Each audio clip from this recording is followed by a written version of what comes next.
This is probably the most significant ransomware attack on one of our critical infrastructures ever. Colonial Pipeline is the operator of the largest pipeline carrying fuel from the Gulf Coast to the Northeast. It was hit with a ransomware attack. Last month, hackers took our gasoline hostage. Now they're attacking our meat supply. JBS says units in Australia and North America were hit over the weekend by what the company is calling an organized cyber attack on its information system.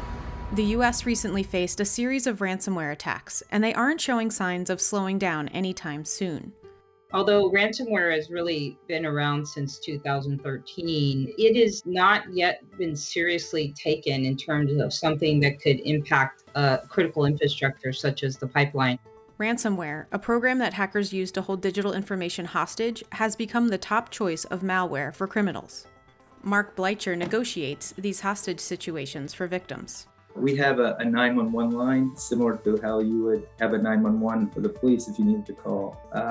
So we'll get an email from a client or an insurance carrier or a law firm saying that they have someone who was just hit with ransomware. And the next steps is for us to assemble and get on a call. And lots of money is at stake. In 2020, the total amount of ransom paid by the victims reached nearly $350 million worth of cryptocurrency, a 311% increase compared to the previous year. Plus, it takes a serious emotional toll on the victims.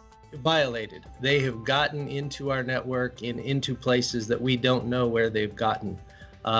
We don't know what systems they have touched. It is definitely a moment of realization that the things you thought you were protected from, the layers that you had in place, they wrote around them. They customized their attack and wrote systems to infiltrate and destroy.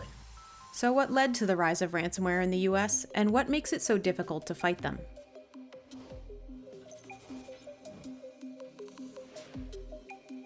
What makes ransomware so effective is its capability to entirely disrupt an enterprise or infrastructure like the Colonial Pipeline. It usually makes its way in via a phishing email or network connection that isn't secured, encrypting the victim's file to prevent access. The malicious actor then demands a ransom in exchange for decrypting the files held hostage. Highest I've ever seen was about 70 million. This is Mark Bleicher, and he has a job like no other. As the managing director at R-N.Y Incident Response, he is on the front line in a battle against ransomware in the United States. In the beginning of 2020, we started to see a new trend that is now prevalent throughout the industry, where not only did they encrypt your data, but they also had stole that data, and then they threatened to post or leak that data if the ransom isn't paid. So that really has driven up the ransom demand, because from the victim's perspective, you have to consider, well, we need to pay to get our data unlocked, or do we pay to have that not leaked? The negotiation then takes place in a chat room on the dark web that can be located via a unique identifier included in a digital ransom note. That's where Bleicher speaks with the bad actors on behalf of the victims. These sites have a chat feature, much like you'd see on any retail site if you had a question about a product. And that's how you get the conversation going, is you start conversation within the chat that's on their site. If the victim makes up their mind to pay the ransom and the amount is negotiated, the payment is made via cryptocurrency. Bitcoin is the most popular choice, accounting for 98% of ransomware payments in the first quarter of 2019. That may change now that U.S. officials were able to seize $2.3 million in Bitcoin paid to hacker group DarkSide following the Colonial Pipeline attack. Once the payments have been made, the criminals send a decryption key, and the cycle goes on to repeat itself with another vulnerable business or infrastructure. I can tell you over the last 2 years, it's well into the millions, hundreds of millions, the victims that we've come across.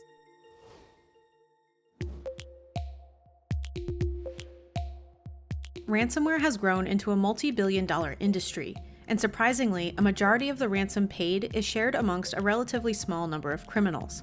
A recent study found that 199 deposit addresses received 80% of all the funds in 2020, and an even smaller group of 25 addresses accounted for nearly half. The hacking syndicate behind these attacks are often highly organized with self-given names like Evil Corp or DarkSide. We have to all realize that the cyber crime ecosystem is a business. It is a a large underground business. It has all elements similar to a legitimate legal business. And so there are partnerships, and there is malware developers, and there are distributors. First and foremost, I'm a security practitioner. Most of us never thought that we would get into a situation where we would be negotiating for essentially the life of a company. These groups have become increasingly bold, showing off bundles of cash and fancy sports cars. That's because tracking, arresting, and bringing these hackers to justice is incredibly difficult. It's notoriously difficult to attribute cyber attacks. It's an ongoing challenge for governments. And so from an organization's perspective, whether it's a criminal group or whether it's a nation-backed group, it often has little consequence. A lot of these organizations are allowed to essentially operate freely within Russia or other former Soviet states, as long as they don't hit anybody within that country or former Soviet state. So unless there's a cooperation at the political level there, I don't see this going away anytime soon. Look how much money has been shelled out over the last 5 years, let alone the last 2. It's mind-blowing. So it's a booming industry. Ransomware attacks impact almost every sector of the American economy. Unfortunately, it's become a bit of the sort of classic modus operandi for many hackers and criminals. And what you're seeing also is that it's pretty indiscriminate in terms of the industry sectors that it targets. In 2020, professional and public service and manufacturing were the 3 industries that were hit the hardest, followed closely by healthcare, technology, and finance. In 2020, a ransomware attack may have also claimed its first life after taking a hospital offline in Germany. It has a real cost. There was a study done by Barron's early in January that said that the estimated cost of ransomware in 2019 was about 11.5 billion. In 2020, it is 20 billion. It didn't exactly double, but it got close enough to doubling. So there's a real financial cost to businesses around ransomware. Ransomware has also grown sophisticated enough to target government entities and critical infrastructure in recent years, resulting in costly shutdowns. It's disturbing that there are people out there that would take down systems for, things like healthcare, things like government. We provide water for our city as well as many other cities. They have no concern or care for their fellow human. It's disturbing. In May of 2021, the city of Tulsa experienced several technical difficulties following a ransomware attack. You may try to open up Microsoft Word, for example, and it won't open. Part of its system was actually encrypted. Or you may try to open up a document that you created. That document is encrypted, and so it can't read it. Besides the inconvenience, being a victim of ransomware can be a harrowing experience. There's a range of emotions. Some clients are extremely angry.